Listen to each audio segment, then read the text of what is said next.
കുറേ കാര്യങ്ങൾ സംസാരിക്കുന്ന കൂട്ടത്തിൽ അവർ ഇതേ കണക്ക് അവയവ മാറ്റത്തിന് വേണ്ടിയുള്ള രേഖകളെല്ലാം കൊടുത്തിട്ടുണ്ട്, വലിയൊരു തുക ഓഫർ ചെയ്തിട്ടുണ്ട് എന്നൊക്കെ അറിയാൻ കഴിയും.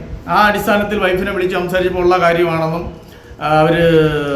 അവർ മസ്തിഷ്ക മരണം സംഭവിച്ചുകൊണ്ട് അവയവദാനത്തിന് വേണ്ടി രേഖകളെല്ലാം ഒപ്പിട്ട് കൊടുത്തു എന്നാണ് അറിയാൻ കഴിഞ്ഞത്. അപ്പോൾ ഞാൻ ചോദിച്ചെന്നിട്ട് ഈ അവയവങ്ങൾ ദാനം ചെയ്യപ്പെട്ടോ എന്ന് ചോദിച്ചപ്പോൾ അത് ചെയ്തില്ല, ഈ രേഖ അവിടെ ചെന്നപ്പോൾ അത് എടുത്ത് മരണപ്പെട്ടു പോയി എന്നാണ് അറിയുന്നത്. അവയവദാനം കൊടുക്കാമെന്ന് പറഞ്ഞ് വീട്ടുകാരിൽ നിന്ന് രേഖകൾ കൈപ്പറ്റി 13-ാം തീയതി രാത്രി രേഖകൾ അവിടെ എത്തുകയും 14-ാം തീയതി രാവിലെ മരണപ്പെടുകയും അന്ന് തന്നെ അവിടുത്തെ ഓൺലൈൻ മാധ്യമത്തിൽ കൂടി വാർത്ത പ്രചരിപ്പിക്കുകയും ചെയ്തതുകൊണ്ടാണ് എനിക്കൊരു സംശയം ബലപ്പെട്ടത്. നമസ്കാരം, മലയാളി വാർത്ത ഇൻസൈഡിലേക്ക് സ്വാഗതം. വളരെ ഗൗരവമർഹിക്കുന്ന ഒരു വാർത്തയിലേക്കാണ് ഇനി. പ്രവാസികളെ കബളിപ്പിച്ച് അവയവക്കടത്ത് സജീവമാകുന്നതായി പരാതി. സംഭവം സൗദി അറേബ്യയിലാണ്. ഏറെക്കാലം പ്രവാസിയായിരിക്കുകയും ഇപ്പോൾ പൊതുപ്രവർത്തകനുമായ രാമഭദ്രൻ മുഖത്തലയാണ് മുഖ്യമന്ത്രിക്കും DGPക്കും നോർക്കയ്ക്കും പരാതി നൽകിയിരിക്കുന്നത്.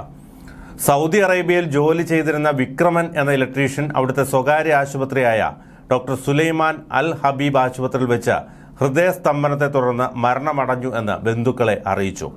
ഏതോ ഒരു സംഘടനയുടെ പേര് പറഞ്ഞ് കുടുംബത്തിൽ നിന്നും അവയവദാനത്തിനുള്ള പവർ അറ്റോർണി ഒപ്പിട്ട് വാങ്ങി വലിയ തുക വാഗ്ദാനവും ചെയ്തു.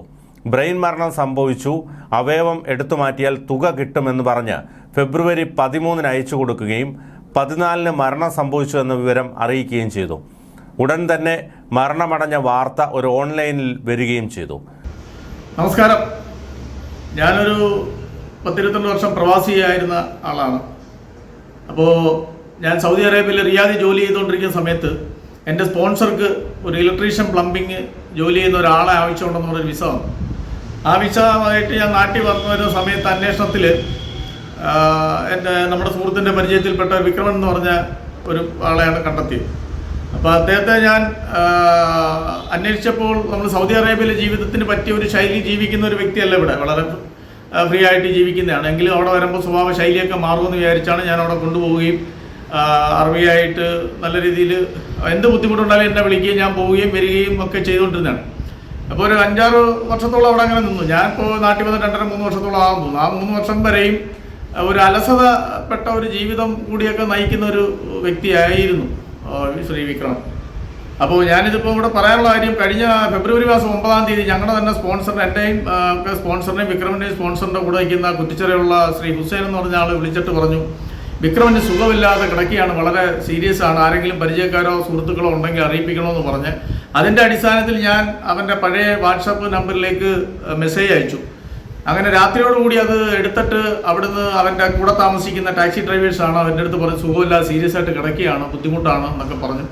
അപ്പോൾ ആരെങ്കിലും അടുത്ത് പറയണം. അപ്പോൾ ഞാൻ വീട്ടിൽ അറിയിപ്പിച്ചെന്ന് വെച്ചാൽ വീട്ടിൽ നിന്ന് ആരാണ്ട് വിളിച്ച സമയത്ത് അവരുടെ അടുത്ത് പറഞ്ഞിട്ടുണ്ട് സുഖമില്ലാതെ സീരിയസ് ആയിട്ട് കിടക്കുകയാണെന്ന് പറഞ്ഞു. അങ്ങനെ പറഞ്ഞു. അപ്പോൾ ഞാനും വളരെ വിഷമത്തിലായി, എന്താ ചെയ്യാന്ന് പറഞ്ഞ് ഇങ്ങനെ അങ്ങനെ 9-ാം തീയതി വന്നു.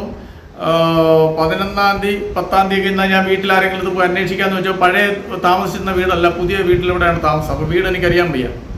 അങ്ങനെ ആയിരുന്നപ്പോഴാണ് ഒരു 14-ാം തീയതിയോടുകൂടി എനിക്കൊരു വാട്സാപ്പിൽ ഒരു പരിചയമില്ലാത്ത സൗദി നമ്പറിൽ നിന്ന് വരുന്നു, റിയാദിൽ ചികിത്സയിൽ കിടന്ന മലയാളി മരണപ്പെട്ടു എന്നും പറഞ്ഞൊരു ഓൺലൈൻ മീഡിയയിലുള്ളൊരു വാർത്തയാണ് എനിക്ക് അയച്ചു തരുന്നത്. അദ്ദേഹത്തെ എനിക്കറിയത്തില്ല. ഞാനിത് ചോദിച്ചു, ഇത് അറിയാമെന്ന് പുള്ളി എൻ്റെ അടുത്ത് ചോദിച്ചപ്പോൾ അറിയാം, ഞാനാണ് കൊണ്ടുപോയ ആൾ, ഇത് സംഭവിച്ച വളരെ ദുഃഖകരമായി പോയെന്നൊക്കെ പറയുകയൊക്കെ ചെയ്തു. അതിൻ്റെ ഒരു ദിവസം കഴിഞ്ഞ് ഞാൻ വിക്രമൻ്റെ വീട്ടിൽ പോയി. ഭാര്യയും കുടുംബാംഗങ്ങളും ഒക്കെ ആയിട്ട് സംസാരിച്ചു. അപ്പോൾ പറഞ്ഞ് ശമ്പളം കൊടുക്കുന്ന പുറത്ത് ജോലിക്കാരനായതുകൊണ്ട് മാസം നമ്മൾ കൈ ഒപ്പിട്ട് ചിലപ്പോൾ ശമ്പളം മേടിക്കാൻ സാധ്യതയില്ല. അതായത് ഞാൻ സംസാരിച്ച് എന്തെങ്കിലും പൈസകൾ മേടിച്ചു തരുന്ന രീതിയിൽ ആരെടുത്തോ ഇടപാട് ചെയ്യാന്ന് പറഞ്ഞു. അപ്പോൾ ഒരു സംഘടനക്കാർ ഇടപെട്ടിട്ടുണ്ട്, എല്ലാം സംഘടനയാണ് ചെയ്യുന്നത്, സംഘടനക്കാർ പോയി സംസാരിച്ചിട്ടുണ്ടെന്നൊക്കെ പറഞ്ഞു. അപ്പോൾ എൻ്റെ നമ്പർ ഞാൻ കൊടുത്തിട്ട് പറഞ്ഞു, സംഘടനക്കാർ ബന്ധപ്പെടുമ്പോൾ എന്നെ വിളിക്കാൻ പറ, ഞാൻ എന്തെങ്കിലും സ്പോൺസറെ കൂടെ ജോലി ചെയ്യുന്ന ആളെ നമ്പർ തരാമെന്നൊക്കെ പറഞ്ഞ് ഞാനിഞ്ഞ് വരികയാണുണ്ടായി. വന്നപ്പോൾ ഞാൻ വീട്ടിൽ വന്ന് ഒരു 1.5 മണിക്കൂർ കഴിഞ്ഞപ്പോൾ സംഘടനയിൽപ്പെട്ട ആരാണ്ട് കൊട്ടിയത്ത് തന്നെ വിളിക്കുകയും കുറേ കാര്യങ്ങൾ സംസാരിക്കുന്ന കൂട്ടത്തിൽ അവർ ഇതേ കണക്ക് അവയവ മാറ്റത്തിന് വേണ്ടിയുള്ള രേഖകളെല്ലാം കൊടുത്തിട്ടുണ്ട്, വലിയൊരു തുക ഓഫർ ചെയ്തിട്ടുണ്ട് എന്നൊക്കെ അറിയാൻ കഴിയും. ആ അടിസ്ഥാനത്തിൽ വൈഫിനെ വിളിച്ച് സംസാരിച്ചപ്പോൾ ഉള്ള കാര്യമാണെന്നും അവർ മസ്തിഷ്ക മരണം സംഭവിച്ചുകൊണ്ട് അവയവദാനത്തിന് വേണ്ടി രേഖകളെല്ലാം ഒപ്പിട്ട് കൊടുത്തു എന്നാണ് അറിയാൻ കഴിഞ്ഞത്. അപ്പോൾ ഞാൻ ചോദിച്ചെന്നിട്ട് ഈ അവയവങ്ങൾ ദാനം ചെയ്യപ്പെട്ടോ എന്ന് ചോദിച്ചപ്പോൾ അത് ചെയ്തില്ല, ഈ രേഖ അവിടെ ചെന്നപ്പോൾ അത് എടുത്ത് മരണപ്പെട്ടു പോയി എന്നാണ് അറിയുന്നത്. എന്ന് പറഞ്ഞാൽ ഫെബ്രുവരി മാസം 13-ാം തീയതി രാത്രി അദ്ദേഹത്തിൻ്റെ വൈഫ് ഇവിടുന്ന് രേഖകളെല്ലാം ഇമെയിലായിട്ട് അയക്കുകയും 14-ാം തീയതി കാലത്ത്, ഫെബ്രുവരി 14-ാം തീയതി കാലത്ത് ശ്രീ വിക്രമൻ മരണപ്പെടുകയും അന്ന് തന്നെ ഉച്ചയ്ക്ക് ഓൺലൈൻ മാധ്യമത്തിൽ കൂടി വിക്രമൻ്റെ മരണപ്പെട്ടു എന്നുള്ള വാർത്ത അവിടെ റിയാദിലെല്ലാം ഓൺലൈൻ മാധ്യമത്തിൽ കൂടി പബ്ലിഷ് ചെയ്യുകയും ചെയ്തു. അപ്പോൾ അത് സ്വാഭാവികമല്ലെന്ന് തോന്നി. കാരണം വെച്ചാൽ ഞാൻ പ്രവാസിയായ സമയത്ത് ഒരുപാട് മരണപ്പെട്ട ഒരു വാർത്തയൊക്കെ വരണമെങ്കിൽ വളരെ നമ്മൾ കൊടുത്താൽ പോലും ഒരു പ്രവാസികളുടെ വാർത്തകൾ അങ്ങനെ വരാറില്ല. അപ്പോൾ അതൊരു സംശയം ജനിപ്പിച്ചുവെങ്കിലും സ്വാഭാവികമായിട്ടാണ് എനിക്ക് തോന്നിയത്. പിന്നെ അതുമല്ല, ഞാൻ ആ രേഖകൾ പരിശോധിച്ചപ്പോൾ ഈ ഡോക്ടർ സുലൈമാൻ അൽ ഹബീബ് എന്ന് പറയുന്ന സൗദി അറേബ്യയിലെ റിയാദിലെ ഏറ്റവും വലിയ സ്വകാര്യ ആശുപത്രിയിൽ ഒന്നാണ് ഈ സുലൈമാൻ ഹബീബ് ആശുപത്രി. ആ ആശുപത്രിയിലാണ് ശ്രീ വിക്രമനെ അഡ്മിറ്റ് ചെയ്തിരിക്കുന്നത്, ചികിത്സ നടത്തിയിരിക്കുന്നത്. അപ്പോൾ ഞാൻ അന്വേഷിച്ചപ്പോൾ അവൻ്റെ ടാക്സി ഡ്രൈവർമാർക്ക് ചോദിച്ചപ്പോൾ അവർ പറഞ്ഞത് അവൻ കാലത്തെ പോകുന്ന വഴിക്ക് എവിടെയോ ബോധം കെട്ട് വീണു, അങ്ങനെയാണ് എടുത്ത് ആശുപത്രിയിൽ കൊണ്ടു ചെല്ലുന്നു എന്നാണ് അറിയുക. അപ്പോൾ നമ്മളായാലും ഇവിടെ നമ്മുടെ ഒരു പരിചയമില്ലാത്ത ഒരാൾ സുഖമില്ലാതെ റോഡ് സൈഡിൽ കിടന്ന നമ്മളെടുത്ത് ആദ്യമേ കൊല്ലം ജില്ലാ ആശുപത്രി കൊണ്ടുപോവുകയോ അവിടുന്ന് പറ്റത്തില്ലെന്ന് പറഞ്ഞാൽ നമ്മളെടുത്തത് മെഡിക്കൽ കോളേജ് ജില്ലാ ആശുപത്രിയിലായിരിക്കും നമ്മൾ കൊണ്ടുപോയി ചികിത്സിക്കാൻ കൊണ്ടുവന്നത്. വെച്ചാൽ അദ്ദേഹത്തിനുമായിട്ട് പരിചയമില്ല, ഒന്നുമില്ല. സ്വകാര്യ ആശുപത്രിയായ അമൃത ഹോസ്പിറ്റലിലോ കിംസ് ഹോസ്പിറ്റലോ ലിസി പോലുള്ള ഹോസ്പിറ്റലൊക്കെ നമ്മൾ കൊണ്ട് അഡ്മിറ്റ് ചെയ്യണമെങ്കിൽ നമ്മുടെ രേഖകളും അവിടെ ആദ്യമായിട്ട് പൈസ അടയ്ക്കേണ്ടതായ കുറേ പ്രൊസീജിയർ ഉണ്ടായിട്ട് ആരും നമ്മൾ സ്വകാര്യ ആശുപത്രിയിൽ പരിചയമില്ലാത്തവരെ കൊണ്ടുപോകാൻ മടിക്കും. പക്ഷേ കിങ് പോലെ നമ്മുടെ സൗദി അറേബ്യയിലെ സുലൈമാൻ ഹബീബ് പോലെ ഇത്രയും മികച്ച വലിയ ആശുപത്രിയിൽ കൊണ്ട് എത്തിക്കണമെങ്കിൽ അത് സ്പോൺസർ അല്ല കൊണ്ടുചെന്നത്. അപ്പോൾ പൊതുവായി കാണുന്ന ഒരു അറബി ആരെങ്കിലും എടുത്തുകൊണ്ട് അവിടെ ചെല്ലണമെങ്കിൽ അവരുടെ രേഖകളും അത്രയും പൈസകളും കെട്ടിവെച്ചെങ്കിൽ മാത്രമേ അവിടെ അത്തരം ആശുപത്രിയിൽ അഡ്മിറ്റ് ആക്കത്തുള്ളൂ. പക്ഷേ ഇന്നെങ്കിൽ തന്നെ അവിടെ അഡ്മിറ്റ് ആയെങ്കിലും നല്ലത് തന്നെ, അവന് ജീവൻ രക്ഷ കിട്ടിയിരുന്നെങ്കിൽ. പക്ഷേ ഭാര്യയുടെയും അവരുടെ കയ്യിൽ നിന്നും ഈ രേഖകൾ മൊത്തം മേടിക്കുകയും 13-ാം തീയതി രാത്രി രേഖ മേടിക്കുകയും 14-ാം തീയതി രാത്രി മരണപ്പെടുകയും ഇവർക്ക് എന്തോ പൈസകൾ കൊടുക്കാമെന്നൊക്കെ പറയുകയൊക്കെ ചെയ്ത് ആയിട്ട് വന്നപ്പോൾ മരണപ്പെട്ടു, അവയൊന്നും എടുക്കാൻ പറ്റിയില്ല എന്ന് പറഞ്ഞപ്പോൾ വീട്ടുകാർ തന്നെ പറഞ്ഞു മരണപ്പെട്ടു കഴിഞ്ഞാൽ കണ്ണിന്റെ ദാനം ചെയ്യാൻ പറ്റുമല്ലോ എന്ന് പറഞ്ഞു. അത് ദാനം ചെയ്തു എന്നാണ് അറിയുന്നത്. അപ്പോൾ അവിടെ എന്തെങ്കിലും ഞാൻ ഈ പറയുന്നത് കൊണ്ട് അവയവദാനത്തിനോ ഞാൻ എതിരല്ല. അവയവം ഞാൻ ദാനം ചെയ്യാൻ തയ്യാറാണ്. ഞാനും എൻ്റെ മരണശേഷം അവയവങ്ങൾ കൊടുക്കണമെന്ന് ആഗ്രഹപ്പെടുന്ന ഒരു വ്യക്തിയാണ്. അപ്പോൾ അവയവദാനത്തിനോ അവയവദാനം കൊണ്ട് ആ കുടുംബത്തിന് എന്തെങ്കിലും സഹായം കിട്ടുന്നതിനോ എതിരല്ല. പക്ഷേ അവയവദാനം കൊടുക്കാമെന്ന് പറഞ്ഞ് വീട്ടുകാരിൽ നിന്ന് രേഖകൾ കൈപ്പറ്റി 13-ാം തീയതി രാത്രി രേഖകൾ അവിടെ എത്തുകയും 14-ാം തീയതി രാവിലെ മരണപ്പെടുകയും അന്ന് തന്നെ അവിടുത്തെ ഓൺലൈൻ മാധ്യമത്തിൽ കൂടി വാർത്ത പ്രചരിപ്പിക്കുകയും ചെയ്തതുകൊണ്ടാണ് എനിക്കൊരു സംശയം ബലപ്പെട്ടത്. അതുകൊണ്ട് വീട്ടുകാരോ അവരുടെ അടുത്ത് പറഞ്ഞു ഞാൻ ഇതിന് ഇവിടെ വരുമ്പോൾ പോസ്റ്റ്മോർട്ടം ചെയ്യണം, ഒരു പരാതി കൊടുക്കണമെന്ന് പറഞ്ഞപ്പോൾ അവർക്ക് അതിന് താല്പര്യമില്ല, അവർക്ക് അതിന് ബുദ്ധിമുട്ടുണ്ടാവും, മരണപ്പെട്ട എങ്ങനെയാണെന്ന് അറിയണമെന്നില്ല എന്നൊക്കെ പറഞ്ഞ് ഞാനും ആ സമൂഹം അവിടുത്തെ പ്രദേശവാസികളായ കുറേ സുഹൃത്തുക്കളും ഒക്കെ ആയിട്ട് ചെന്ന് പറഞ്ഞു നിങ്ങൾ വരുമ്പോൾ പോസ്റ്റ്മോർട്ടം ചെയ്ത് നമുക്ക് അവനെങ്ങനെ മരണപ്പെട്ടവൻ്റെ അവയവം എടുത്തു മാറ്റിയിട്ടുണ്ടോ, എന്തായാലും അവരെടുത്തില്ല എന്നല്ലേ പറയുന്നത്. ഈ കാര്യം അറിയണമെന്ന് പറഞ്ഞപ്പോൾ വീട്ടുകാർ നമ്മളോട് സഹകരിച്ചില്ല. അവരെ ബുദ്ധിമുട്ടും വിഷമവും നമുക്ക് മനസ്സിലാവും. പക്ഷെ ഞാൻ വീട്ടുകാരെ ബുദ്ധിമുട്ടിക്കാനൊന്നുമല്ല. ലക്ഷക്കണക്കിന് വരുന്ന പ്രവാസി സഹോദരന്മാർ, ഞാനൊരു പ്രവാസിയായിരുന്നു, എൻ്റെ വിഷമം മനസ്സിലായതുകൊണ്ട് ഇങ്ങനെ ഉദാസീനമേ അലസമായിട്ട് എന്തെങ്കിലും ആരെങ്കിലുമൊക്കെ ജീവിതം നയിക്കുന്നവരുണ്ടെങ്കിൽ അവരെയെല്ലാം ബ്രെയിൻ ഡെത്തായിക്കൊണ്ടും ഇങ്ങനെ അവയവം കച്ചവടം ചെയ്യുന്നതായിട്ടൊരു സംശയം ഉണ്ടായതിൻ്റെ അടിസ്ഥാനത്തിലാണ് ഞാനിങ്ങനെ നാളെ ഒരു പ്രവാസിക്കും ഉണ്ടാവരുത്. അതേപോലെ തന്നെ അവയവങ്ങൾ ദാനം ചെയ്യുന്നത് ഒരു മനുഷ്യന് നല്ലത് തന്നെയാണ്. പക്ഷേ ഇവിടുന്ന് രേഖ കിട്ടി മസ്തിഷ്ക മരണം സംഭവിച്ച് വീണ്ടും ഞാൻ പറയുന്നു 13-ാം തീയതി രാത്രി രേഖ കിട്ടുകയും 14-ാം തീയതി കാലത്ത് ഹൃദയസ്തംഭനം വന്ന് മരണപ്പെടുകയാണെന്നാണ് പറഞ്ഞത്. ആ മികച്ച ആശുപത്രിയിൽ ഇവരെ കൊടുക്കാമെന്ന് പറഞ്ഞ് ആ രേഖകൾ കൊടുക്കാമെന്ന് പറയുമ്പോൾ തന്നെ അവിടെ സർജറി സ്റ്റാർട്ട് ചെയ്യാമെന്ന് വെച്ചാൽ അവിടുത്തെ ഡോക്ടറും ഇവരെ സംഘടനയിൽപ്പെട്ട ഒരു സംഘങ്ങളുമായിട്ട് ഈ ഭാര്യ എന്ന് പറഞ്ഞ യുവതിയുമായിട്ട് അവർ വാട്സാപ്പിൽ കൂടെ കംപ്ലീറ്റ് ഇതിനെക്കുറിച്ച് ഓൺലൈൻ മീറ്റിംഗ് ചെയ്യുകയും ഇതിനെക്കുറിച്ച് സംസാരിക്കുകയൊക്കെ ചെയ്തിട്ടാണ് അവരെ പറഞ്ഞ് എനിക്ക് അറിയാൻ കഴിഞ്ഞു.